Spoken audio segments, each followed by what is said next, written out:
Present by Magahi music recording studio गुरारो।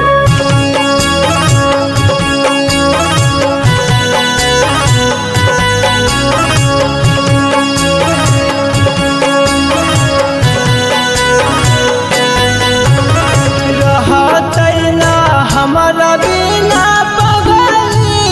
पागल हमारा प्यार में है हो, प्यार में है हो। रहत ना हमारा बिना पागल हमारा प्यार में है हो। ए भोले बाबा रखी हा सलामत हमर सोनावा के गइल ससुराल में।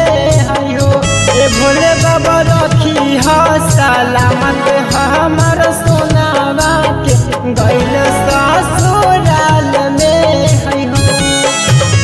रहत ना हमारा बिना पागल हमारा प्यार में है हो। ए भोले बाबा रखी हा सलामत हमर सोनावा के गइल ससुराल में है हो। ए भोले बाबा रखी हा सलामत हमर सोनावा के गइल ससुराल में है हो।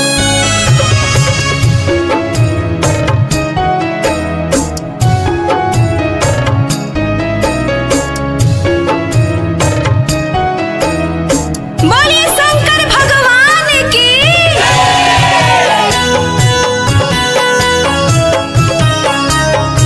Mix by Ajit Yaduvanshi.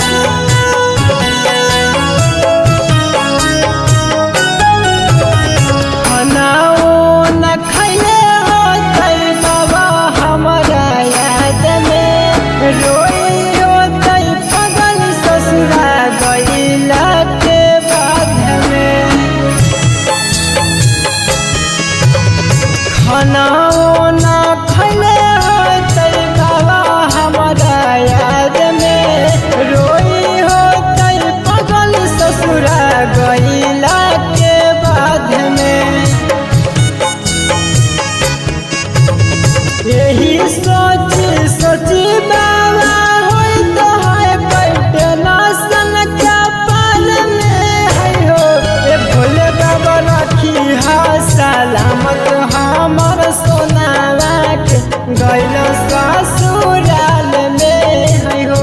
ए भोले बाबा रखी हा सलामत हमर सोनावा के गइल ससुराल में है हो।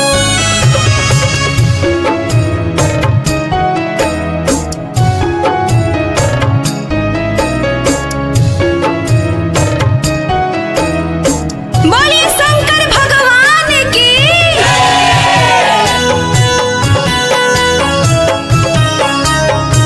Mix by Ajit Yaduvanshi.